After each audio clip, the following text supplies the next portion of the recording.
నాడు యూనివర్సిటీ మంచి భవిష్యత్తు కోసం తెలుగు విద్యార్థులు ఇష్టపడే యూనివర్సిటీ. నమస్కారం, వెల్కమ్ టు ఐ డ్రీమ్. నేను మీ విజిత.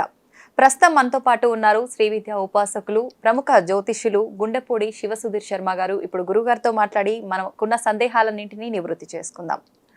నమస్కారం గురుగారు. శ్రీమాత్రే నమః. శ్రీ గురుభ్యో నమః. గురుగారు, సంకష్టహర చతుర్థి, ప్రతి కష్టాల నుంచి బయటపడేసేవాడు ఆ గణపయ్య.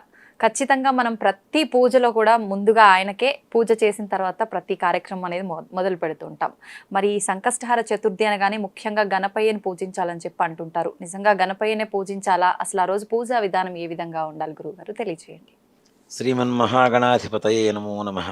సంకష్ట అంటేనే అనుమానం అనేటువంటిది ఒక చాలా మంది వాడేటువంటి పదం. సంకష్టము అంటే అటు ఇటు ఎటు పోలేక ఒక పని వస్తుంది, అది చేద్దామా వద్దా అనేటువంటి ఒక అనుమానం. అలాంటి అనుమానంతో ఎప్పుడైతే ప్రారంభిస్తారో ఆ పని మధ్యలోనే ఆగిపోతూ ఉంటుంది. ఏదైనా సంపూర్ణమైనటువంటి విశ్వాసంతో, ఆత్మవిశ్వాసంతో మనం ఒక పని ప్రారంభించాలి. గణపతికి ఉండేటువంటి లక్షణం ఏమిటి అంటే ఆయనలో ఉండేటువంటి అవయవ స్వభావం ఒక్కోటి ఎలా ఉంటుంది.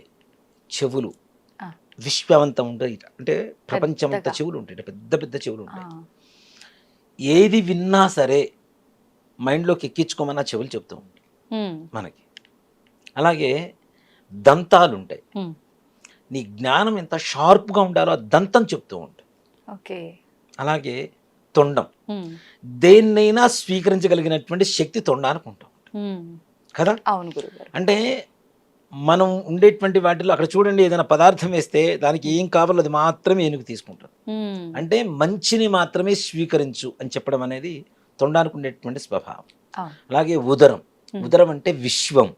గ్లోబ్ ఎలా ఉంటుంది మనకి? రౌండ్గా ఉంటుంది. ఆయన పొట్ట కూడా అలానే ఉంటుంది కదా.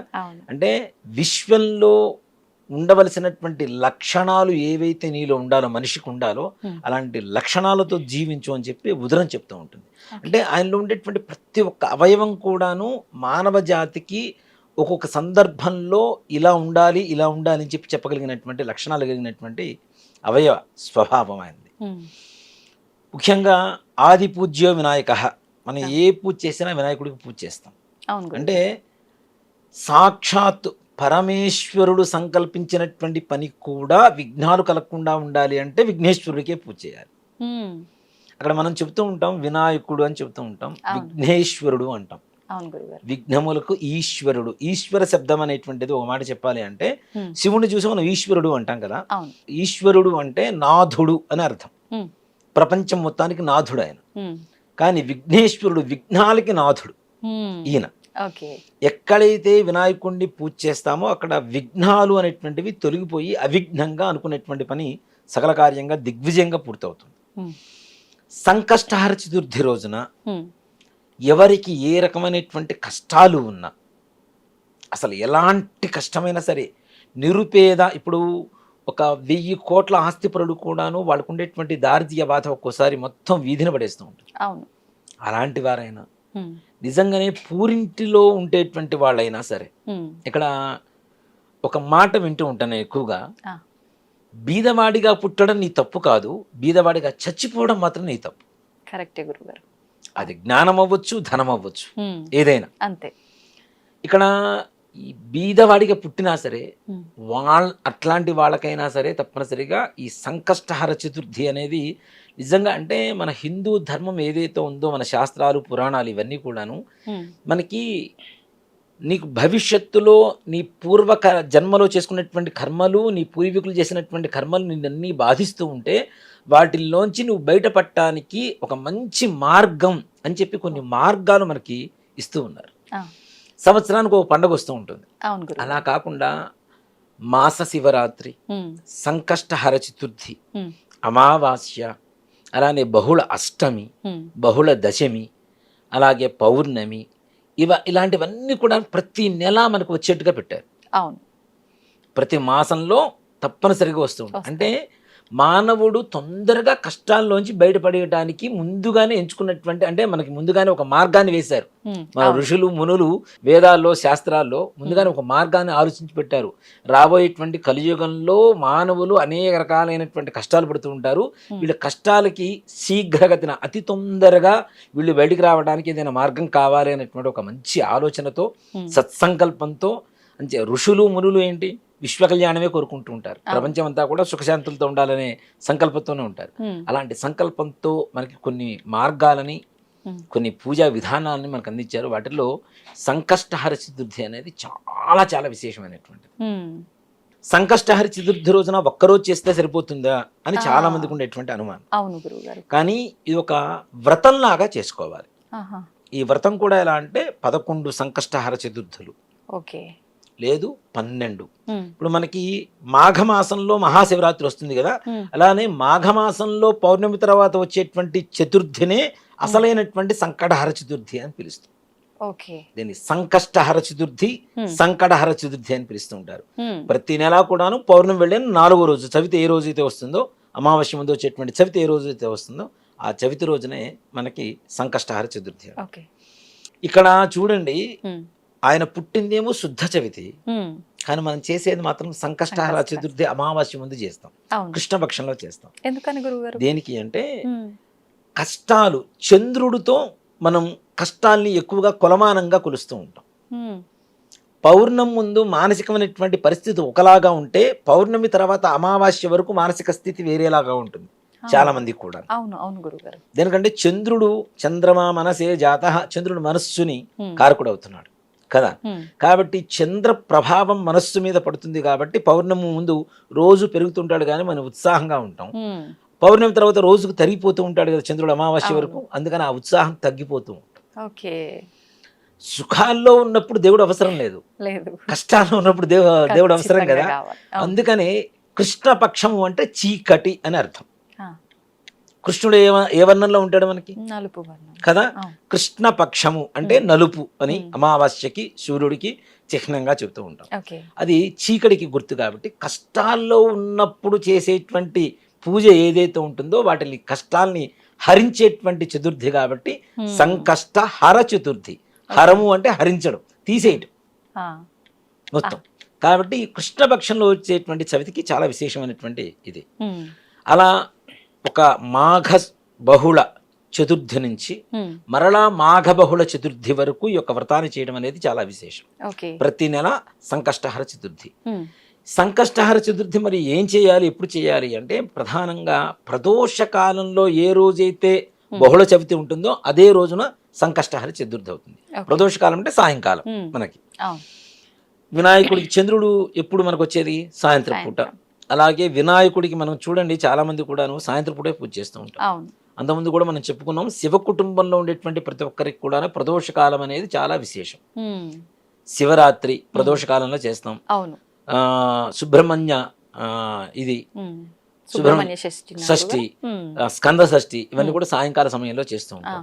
అలాగే మనకి అమ్మవారికి నవరాత్రులు రాత్రిపూట చేస్తూ ఉంటాం. అలాగే గణపతికి కూడా సంకష్టహర చతుర్థి అనేది ప్రదోష కాలంలోనే విశేషమైనటువంటి పూజా కార్యక్రమం చేయాలి. మరి ప్రొద్దున్నుంచి ఎలా ఉండాలి? ఉపవాసం అనేది అంతకుముందు మనం చాలాసార్లు చెప్పుకున్నాం. కనీసం ఏదైనా కొద్దిగా అల్పాహారం కానీ పండ్లు కానీ పాలు కానీ సేవించి ఉండవచ్చు చక్కగా. ప్రొద్దునే నిద్ర లేవటం, ఇంట్లో పూజ చేసుకోవటం. ఈ పూజ చేయాలి అంటే గుడికి వెళ్లాల్సిన అవసరం కూడా లేదు. మనకి గుడికి వెళ్ళడానికి అవకాశం ఉండొచ్చు, ఉండకపోవచ్చు. కనీసం ఇంట్లో అయినా సరే గణపతి ఫోటో పెట్టుకొని గకారాది గణపతి అష్టోత్తరం అని చెప్పి మనకి గూగుల్లో దొరుకుతుంటుంది, పీడిఎఫ్లు లేదంటే పుస్తకాలు దొరుకుతూ ఉంటాయి. గకారాది గణపతి అష్టోత్తరం అంటే గణపతి అష్టోత్తరంలో ఉండేటువంటి 108 నామాలు గ అనేటువంటి అక్షరంతోనే ప్రారంభం అవుతాయి మొత్తం. గమ్ అనేటువంటిది గణపతి అక్షరం కదా, బీజాక్షరం కదా. కాబట్టి గకారాది గణపతి అష్టోత్తరం ద్వారా శీఘ్రగతిన సకల కార్యాలు దిగ్విజయంగా పూర్తి అవుతాయని చెప్పి శాస్త్రం చెబుతుంది. గకారాది గణపతి సహస్రం ఉంది, గకారాది గణపతి అష్టోత్తరం ఉంది. సహస్రం చేయాలంటే కష్టం కదా అందరికీ కూడా. అందరూ సహస్రనామంలో ఆ నామాలు కూడా చాలా కష్టతరంగా ఉంటాయి పలకడానికి. కాబట్టి గణపతి అష్టోత్తరం లేదు, మాకు ఇంగ్లీష్ మీడియం తెలుగు మీడియం కాదు, మాకు అష్టోత్తరం కూడా చదవటం రాదు, కనీసం ఆడియోతో అయినా సరే మనం పూజ చేసుకోవచ్చు చక్కగా. వింటూ ఓకే. ముఖ్యంగా గణపతికి చాలా ఇష్టమైనటువంటిది ఏమిటి అంటే దూర్వ బిల్వం అంటే గరిక. గరిక అనేది మనం పూజ చేస్తూ ఉంటాం. పచ్చి దర్భ దొరికింది అనుకోండి, ఓకే, పచ్చి దర్భ దొరికింది, దాంతో చేస్తే ఇంకా విశేషం. ఇంకా మంచిది. కానీ పచ్చి దర్భ మనకి అందుబాటులో ఉంటుందా? ఉండదు. గరిక అయితే ఎక్కడ కావాలంటే అక్కడ ఉంటుంది. అవును. గరిక అంటే కేతుగ్రహానికి ప్రీతికరమైనటువంటి ఒక వస్తువు. ఓకే. కేతువుకు పూజ చేయాలన్నా, కేతుగ్రహానికి హోమం చేయాలన్నా దర్భతోనే చేస్తూ ఉంటాం. అంటే ఆయనకి ఇష్టమైనటువంటి ద్రవ్యం కాబట్టి. ఇక్కడ గణపతి కేతుగ్రహానికి అధిపతి. ఓకే. గణపతి. మరి కేతుగ్రహం అంటే ఏమిటి?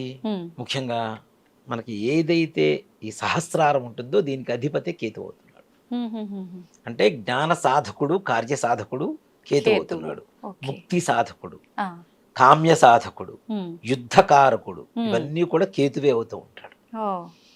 కేతుగ్రహానికంటే కూడాను ఇప్పుడు నేనున్నాను, మా అమ్మగారిని గౌరవిస్తే నేను ఆటోమేటిక్గా పనిచేసి పెడతా ఎవరికైనా. అవునా? మా నాన్నగారిని గౌరవించినా నేను ఎవరికైనా పనిచేసి పెడతా. కేతువు మనకి తొందరగా శీఘ్రగతిన ఆయన అనుగ్రహం కలగాలి అంటే ఆయనకి ఇష్టమైనటువంటి ద్రవ్యంతో ఆయనకి అధిపతి అయినటువంటి మూలాధారానికి అధిపతి అయినటువంటి గణపతికి పూజ చేయడం ద్వారా తొందరగా మనకు పనులు అవుతాయి. ఓకే. ముఖ్యంగా కేతు అంటే సర్పాకారం. మనకి చూడండి, బ్యాక్ బోన్ దగ్గర నుంచి ఇది మొత్తం చూసుకుంటే సహస్రారం ఇక్కడికి వచ్చేసరికి పాములాగా ఉంటుంది. అవునా? ఈ కేతు ఎప్పుడైతే ఈ సహస్రారంలో మనకి ఉండేటువంటి జ్ఞానం వికసింపబడుతుందో ఆటోమేటిక్గా అనుకునేటువంటి సకల కార్యాలు దిగ్విజయంగా పూర్తి చేయగలుగుతాం. ఏకాగ్రత కలుగుతుంది. ఏది కోరుకోవాలో తెలుస్తుంది. క్లారిటీ వస్తుంది. ఇందాక చెప్పా కదా, సంశయాత్మకమైనటువంటి ఒక పరిస్థితిలో ఉండకుండా ఒక క్లారిటీతో ఆత్మవిశ్వాసం పెరుగుతుంది గణపతికి పూజ చేయడం ద్వారా. మనం చెప్పుకునేటువంటి సంకల్పం, అది సంతానం కావచ్చు, వివాహం కావచ్చు, లేదా రుణ బాధలు కావచ్చు, మంచి ఉద్యోగం కావచ్చు, ఏ పనైనా సరే మనం అది ఇది అని చెప్పడానికి ఏం లేదు. ఏ పని అనుకున్నా సరే పిల్లలు కూడా చేయొచ్చా గురుగారు చదువు విషయంలో? తప్పనిసరిగా పిల్లలు అంత శ్రద్ధగా చేయాలంటే, పొద్దునుంచి ఉపవాసం ఉంచాలంటే వాళ్ళని కష్టం. వాళ్ళ బదులు వాళ్ళకి ఇంట్రెస్ట్ ఉండి వాళ్ళు చేసుకుంటే బ్రహ్మాండంగా చేసుకోవచ్చు. ఈ గకారాది గణపతి అష్టోత్తరంతో గరికతో పూజ చేసి స్వామివారికి ఉండ్రాళ్ళు, బియ్యప్రభ, ఇంట్లో బియ్యం లేకుండా ఎవరింట్లో ఉండో బియ్యప్రభ చేసుకొని బియ్యప్రభతో ఉండ్రాళ్ళు చేసి దాని మీద కొద్దిగా బెల్లం ముక్క పెట్టి, మనం గణపతికి ఇష్టం కదా అని చెప్పి చెరుకు ముక్కలు తీసుకురావాల్సిన పని లేదు, కొబ్బరికాయలు తీసుకురావాల్సిన పని లేదు, అరటిపండు తీసుకురావాల్సిన పని లేదు. ఇంట్లో ఉండేటువంటి ఈజీగా ఉండేటువంటి ద్రవ్యాలు ఈజీగా తొందరగా వండుకునేటువంటి అవకాశం కూడా ఉంటుంది. బియ్యప్రభును ఉడకబెట్టి కొద్దిగా పచ్చిపప్పు, వాము వేసేసి ఉడకబెట్టేసి వాటిని కొద్దిగా చిన్న చిన్న ఉండ్రాళ్ళు చేస్తే స్వామివారికి సరిపోతుంది కదా. దాని మీద అన్నిటికంటే ఆయనకి ఇష్టమైనటువంటి ద్రవ్యం ఏంటంటే బెల్లం, మధురం. ఈ బెల్లాన్ని పెట్టేసి స్వామివారికి నివేదన చేసి ధూపం, దీపం, నైవేద్యం చేసి ఆ యొక్క ప్రసాదాన్ని మనం స్వీకరించడం ద్వారా, ఇది కూడా ప్రదోష కాలంలో మాత్రమే, సాయంత్రం 5:45 నుంచి 6:45 వరకు ఉండేటువంటి సమయాన్ని ప్రదోష కాలం అంటాం, సంధ్యా సమయం అంటాం కదా. అక్కడ కూడా చూడండి, సంధ్యా సమయంలోనే పూజ చేయమని చెబుతున్నాం మనం. దాన్ని అసుర సంధ్య వేళ అంటాం.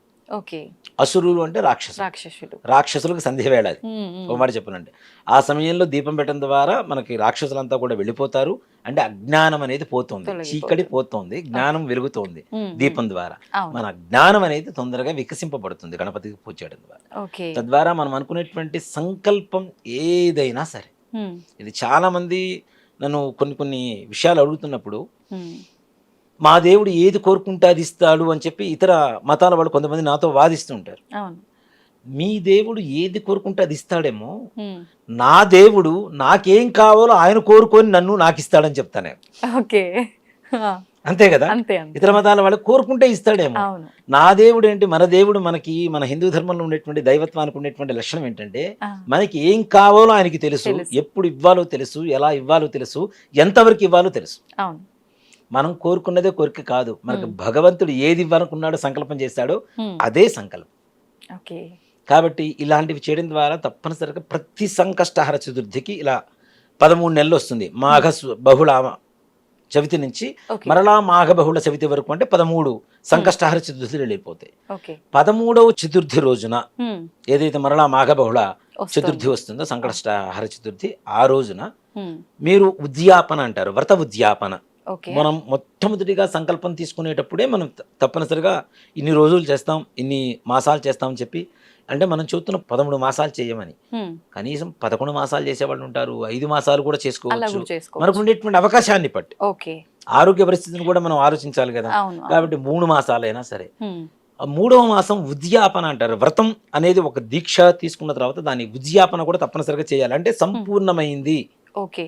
కాబట్టి నువ్వు నాకు ఇవ్వవలసినటువంటిది నువ్వు ఇవ్వు నాయన అని చెప్పి ఆయనకి మనం పరిపూర్ణంగా కోరుకోవడం. ఓకే. ఈ ఉద్యాపన అనేది ఎలా అంటే ఒక మనకి పేలాల గంప అని చెప్పి మనకి పెళ్లి కూతుర్లను పెట్టుకొని తీసుకొని వస్తూ ఉంటారు పెళ్లిళ్లలో. అవును. అలాగే వెదురు బద్దలతో తయారు చేస్తూ ఉంటారు, వెదురు గంప అంట. అలాంటి గంప ఒకటి తీసుకొని, అది మీకుండేటువంటి అవకాశాన్ని Size బట్టి ఎంత? చిన్నదా పెద్దదా అనేది తీసుకొని ఓకే. దాని నిండా వడ్లు పోయాలి, ధాన్యం పోసి ఓకే. దాని మీద ఒక వస్త్రం ఉంచి, మారేడు దళాలు ఉంటాయి కదా మనకి, మారేడు దళాలు వెండివి బయట అమ్ముతూ ఉంటారు, ఓకే. అలాంటివి తీసుకొని ఒక 3 దళాలు తీసుకొని, అలాగే గణపతికి ఇష్టమైనటువంటి పండ్లు ఏంటంటే మనకి రేగు పండ్లు అంటాం. రేగు పండ్లు కదా, అవి ఏ సీజన్ పడితే ఆ సీజన్ మనకు దొరకవు. అవును. సమ్మర్లో తప్పనిసరిగా దొరుకుతాయి. మనకి ఫిబ్రవరిలోనే దాదాపుగా మనకి మాఘమాసం అనేది వస్తుంది. ఆ సమయంలో మనకి రేగి పండ్లు దొరుకుతుంటాయి. అంటే భోగి పండ్లు పోస్తాం కదా మనం, అవును. కాబట్టి ఈ మాఘమాసంలో దొరుకుతాయి కొన్ని రేగి పండ్లు. అలాగే అవకాశం ఉంటేనే బంగారంతో తయారు చేసిన ఒక రేగి పండు. ఇవి దొరకని పరిస్థితి, ఇవి దొరుకుతాయి. దొరకని పరిస్థితుల్లో అది దొరికినా దొరకకపోయినా శక్తి ఉంటే సువర్ణంతో చిన్న రేగి పండు. గణపతికి 13వ బహుళ చవితి రోజున పూజ చేసుకొని, లేదా మీరు ఎన్ని మాసాలు అయితే సంకల్పం చేసుకుంటారో అన్ని మాసాలు పూజ చేసుకొని, సాయంకాల సమయంలో పూజ చేసుకొని, అవకాశం ఉంటే ఆ రోజున లక్ష్మీ గణపతి హోమం కూడా చేయించుకోవడం అనేది ఉత్తమమైనటువంటి మార్గం. తొందరగా లక్ష్మీ గణపతి, లక్ష్మి అంటే ధనం, గణపతి అంటే కార్యసిద్ధి, రెండు ఉంటే ఇంకా చాలు, ప్రపంచంలో అన్నీ ఉన్నట్టే కదా మనకి. కాబట్టి హోమం కూడా చేయించుకొని అవకాశం ఉంటే ఇవి బ్రాహ్మణుడి కూర్చోబెట్టి ఆయన కాళ్ళు కడిగి, పొద్దున్నుంచి ఆయన కూడా ఏమీ తినకుండా ఉండి, సాయంకాలం ఆయన ఇంట్లో వండుకోవడానికి కావాల్సినటువంటి స్వయం పాకం, ఈ ధాన్యం, ఈ మారేడు దళాలు, అలానే రేగి పండ్లు, ఇవన్నీ కూడా సంకల్పం చెప్పుకొని వ్రత ఉద్యాపన చేస్తున్నామని చెప్పి వ్రత కథ ఉంటుంది, చిన్న కథ, ఒక పేర వరకు ఉంటుంది. ఆ కథ చదువుకొని ఈ బ్రాహ్మణికి దానం ఇచ్చిన తర్వాత ఉద్యాపన మొత్తం సంపూర్ణమవుతుంది. అక్కడితో వ్రతం కంప్లీట్ అయిపోయింది. ఇంకా తదుపరి మనకు అవకాశం ఉంటే ప్రతి నెల చేసుకోవచ్చు, చేసుకోపోవచ్చు. కానీ ఒక వ్రత నియమంగా చేస్తే మాత్రం తప్పనిసరిగా గణపతి మనం అనుకునేటువంటి సకల సంకల్పాన్ని కూడాను చక్కగా నిర్విఘ్నంగా ముందుకు తీసుకువెళ్తాడు, చక్కగా సజావుగా సాగుతాయి. గణపతికి ఈ విధంగా పూజ చేస్తే వివాహం కానిటువంటి వారు కానీ, ఉద్యోగం రానటువంటి వారు కానీ, వాళ్ళు అనుకునేటువంటి సంకల్పం జరగలేదు అన్నవాళ్ళు కానీ ఎవ్వరు ఇంతవరకు నా దృష్టిలోకి ఎవరు రాలేదు ఈ విధంగా చేసిన వాళ్ళు. కాబట్టి గరికతో పూజ చేయటం, ఉండ్రాళ్ళు నివేదన పెట్టడం, బెల్లం కలిపి నివేదన పెట్టడం, ఇలా వ్రతంగా తీసుకొని చేయడం ద్వారా సంకష్టహర చతుర్థి వ్రతం సంపూర్ణమవుతుంది. ఉద్యాపన చేయడం ద్వారా గణపతి పరిపూర్ణమైనటువంటి అనుగ్రహాన్ని మనం పొందవచ్చు. ఆ రోజు మీరు అల్పాహారం తీసుకోవచ్చు అని అన్నారు కదా గురుగారు, కొంతమంది ఉపవాసమే ఉంటారు కదా, వాళ్ళు సాయంకాలం పూజ అయిపోయిన తర్వాత తినొచ్చా, మరుసటి రోజు తినాలా? లేదు, రాత్రిపూట భోజనం చేయొచ్చు, పూజ అయిపోయిన తర్వాత భోజనం చేయవచ్చు చక్కగా. ఇక్కడ ఒకటి చెప్తానమ్మా, మన హిందూ ధర్మం కూడా ఏంటంటే ఏదైతే మనం పూజ చేసామో పూజ చేసిన తర్వాత ప్రసాదం తీసుకోవాలని చెప్తున్నాం కదా, మరి ప్రసాదం తీసుకుంటే ఉపవాసం పోయినట్టే కదా, మరి అట్లాంటి భోజనం చేయడానికి తప్పే ఉంది. అంతే. అక్కడ మనం వండుతుంది బియ్యపు అవునా, బియ్యపు రవ్వ అంటే బియ్యంతోనే సమానం. స్వామివారి ప్రసాదం తీసుకుంటున్నాం, అక్కడ అన్నం తిన్నట్టే. కాబట్టి మరలా భోజనం చేయడం అనేది తప్పు కాదు, చెయ్యాలి కూడా. కడుపు మార్చుకోమని ఏ భగవంతుడు చెప్పడు, ఏ ధర్మము చెప్పదు. ఓ మాట చెప్పాలి అంటే అలా చెప్తే అది ధర్మం కూడా కాదు నన్ను అడిగితే. కాబట్టి ఏదో ఒకటి అల్పాహారం ఏదైనా ఉదయించి సేవించవచ్చు. సాయంకాలం తప్పనిసరిగా స్వామివారి ప్రసాదాన్ని, భోజనాన్ని తప్పనిసరిగా తినాలి. లోపల మనకి ఆత్మారాముడు ఉంటాడు, ఈ ఆత్మారాముని శోభ పెడుతూ మనం ఎన్ని పూజలు చేసినా ఏ రకమైనటువంటి ఉపయోగం అయితే ఉండదు. సంతోషం గురుగారు, నిజంగా ఎప్పటికప్పుడు టాపిక్ కొత్తగా ఎవ్వరు చెప్పినట్టు కాకుండా చాలా మంచిగా చెప్తారు మీరు. నిజంగా ఎక్స్ప్లెనేషన్ కూడా స్టార్టింగ్ నుంచి మనం ఏదైనా టాపిక్ తీసుకున్నాము అని అంటే మధ్యలో ఏదో ఒక డౌట్ వస్తూ ఉంటుంది, అసలు డౌటే లేకుండా స్టార్టింగ్ నుంచి ఎండింగ్ వరకు చాలా క్లియర్గా ఉంటుంది గురుగారు. ధన్యవాదాలు. శ్రీమాత్రే నమః. శ్రీ గురుభ్యో నమః.